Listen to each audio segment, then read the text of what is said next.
Hi guys.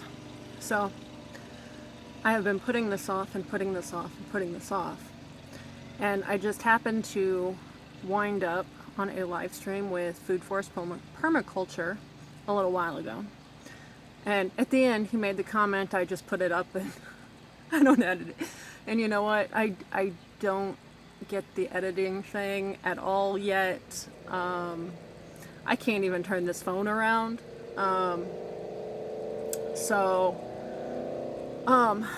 But over the course of the 2 hours we were on there, I found myself thinking about the things that were being said and realizing that one of the reasons, and his live stream was on building beds, like building soil up, like sheet mulching or that kind of thing. And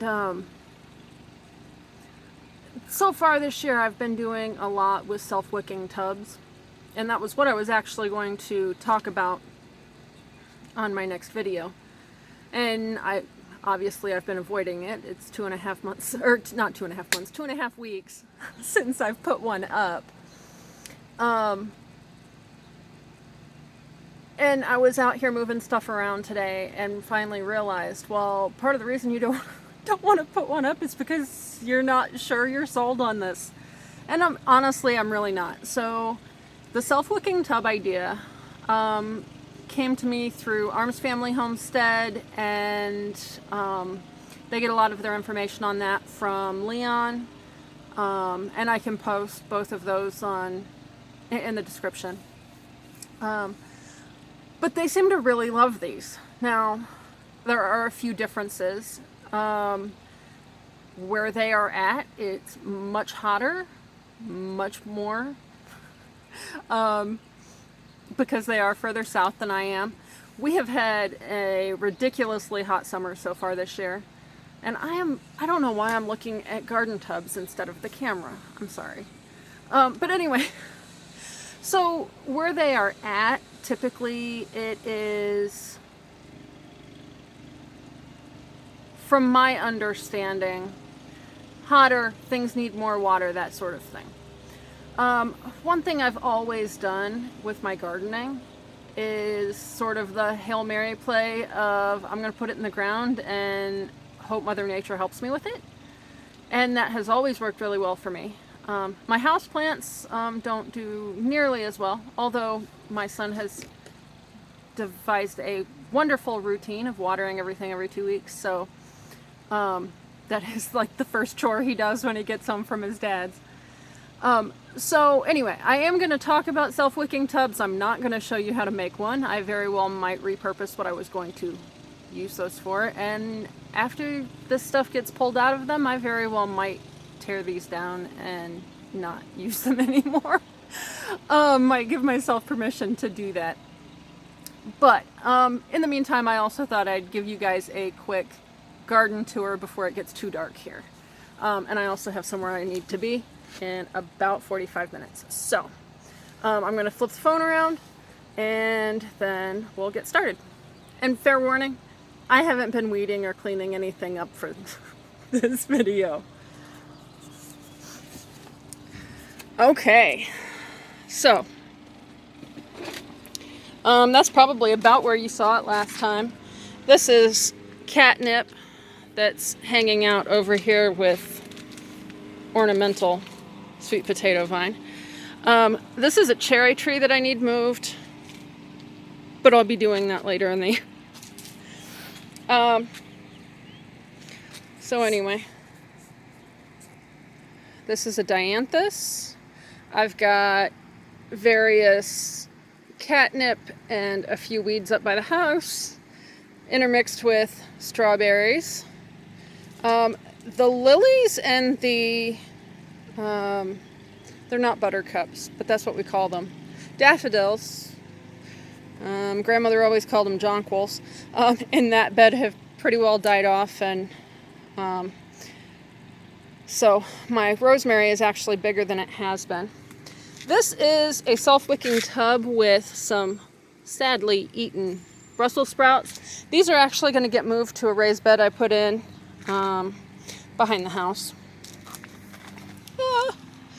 These are the blueberries. I don't think I put any sort of self-wicking thing in the bottom of this. Oh, maybe I did. Anyway, this one has a hole in the bottom, so it's actually filled with ants. This is ginkgo and blueberries. This is an almost repainted chair that will be finished as soon as I go pick up more paint. My bee balm with all of its powdery mildew. Sedum is absolutely loving the fact that my deck is not right up against it anymore, and the fun part of the day is the black-eyed Susans have been blooming. So the last time you guys saw this, there was actually a deck sitting right there. So now I kept the old stairs because they are still in good shape, even though they are probably 20 years old. And obviously I don't have the railing in the back, and I still need to cut down the 4x4s. But this is the new deck. It's about a little less than half the size wide, and it's only about 12 feet long instead of 16. Now, these are a couple more of the self-wicking tubs. This one is green beans. It's rained a lot here the last few days, and it is holding way more water than it should be. And like in their videos, they call for a barrier on top of your reservoir. And what I think is happening is I think that is actually blocking all of the drainage holes that I put in this one with the green beans. This one I have not had that problem. So this one I actually used a garden bag, like the bag that the soil came in, only it wasn't that soil because it was still in the bag, but one like that. This one, I don't even know what kind of bag it was, but it barely covered the reservoirs, and quite frankly, I don't see what point it had because it would still get around everything. But I was using these plastic,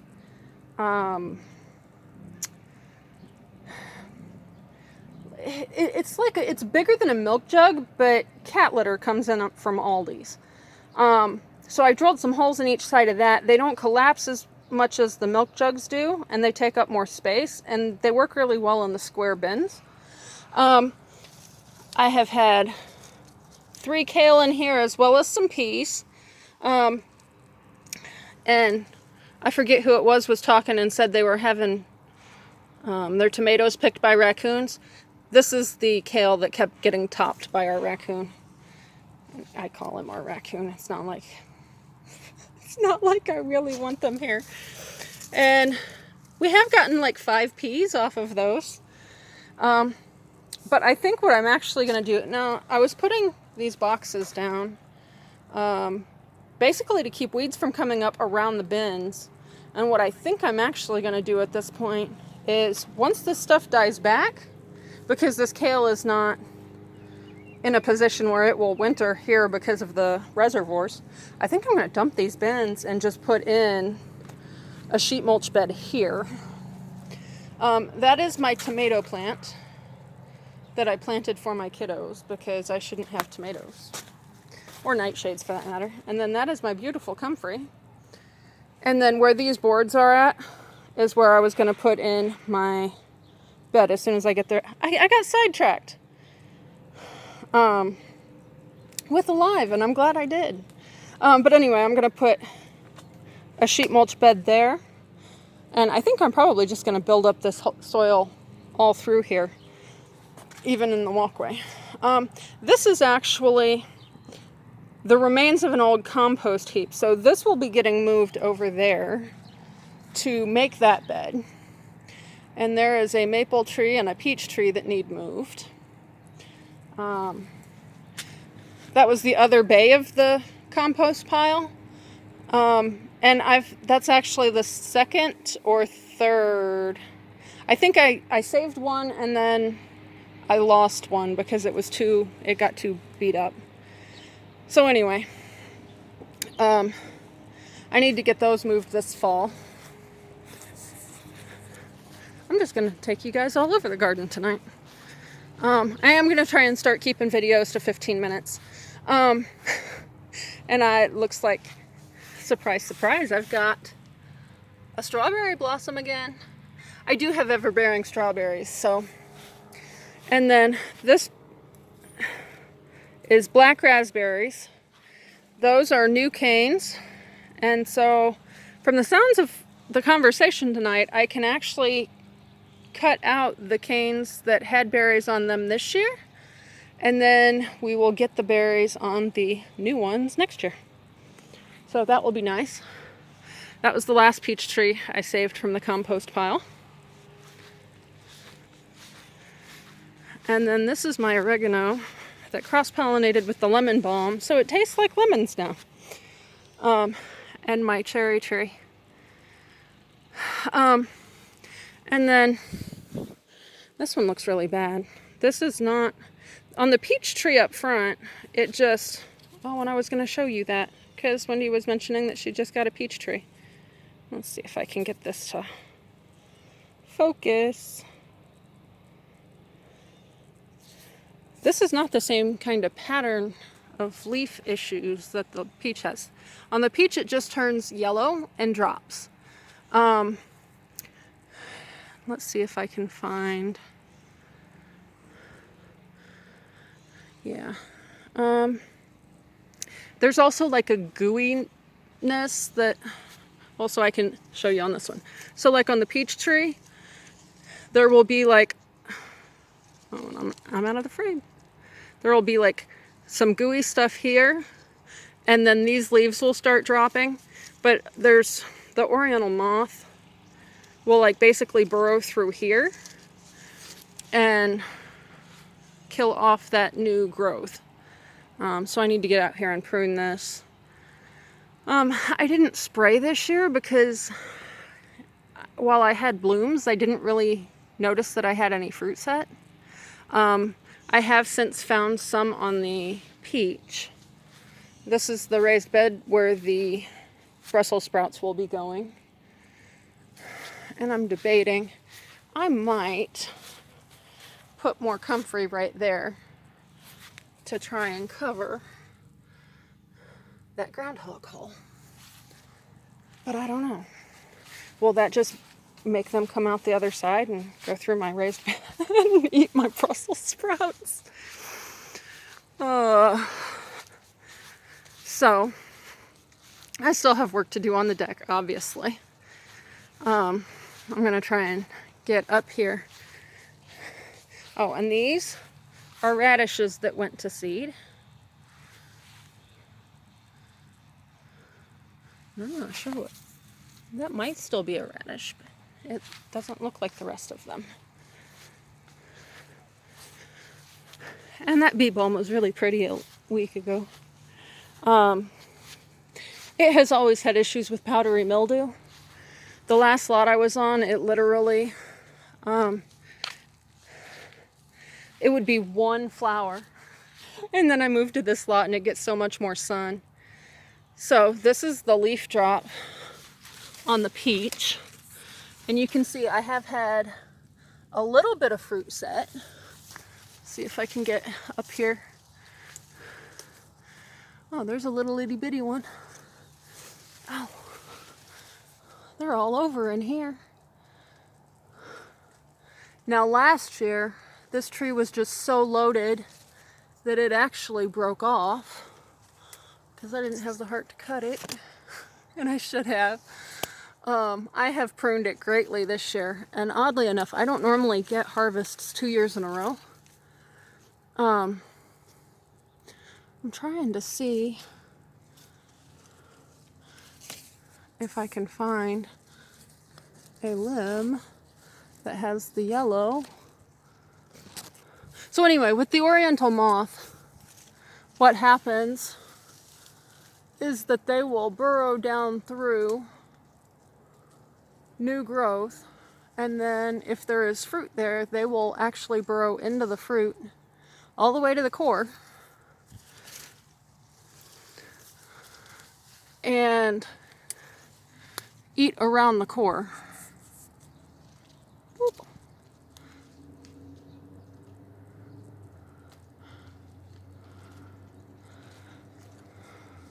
So, and like on the cherry, there was spots and stuff, and on, I don't know where I'm at.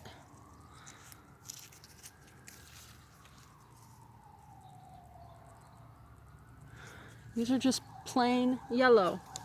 So, I'm gonna back my way back out of this tree. Oh, somebody's having some excitement tonight, apparently. But anyway, so if anybody has any good ideas on how to deal with the, I'm pretty sure it is an oriental moth. I know M.I. Gardner did a video on it about a year ago, and I have not been able to find it since I started looking for it. I'm not sure if it was on Facebook or YouTube or somewhere else. But anyway, this is my peach tree. We pulled probably 4 bushels off of it last year, and it was just, there were still so many on it. I'm going to prune some more over here this year, just to get it up off the ground. But anyway, I guess I might as well finish this real quick. The ditch lilies are almost done. The spiderwort is dying off as well. I don't know. My chives got chopped at one point, and so I've got one lonely flower there. And then this is where I dug up all my glads last year, and obviously I missed one. But that's nice, because they didn't come up in the, they were in the, I planted them again in the bed with the, in the tomato bed. And they didn't come up. They got dug up by the groundhog or raccoon or whatever. Then this is my spearmint and my lamb's ear.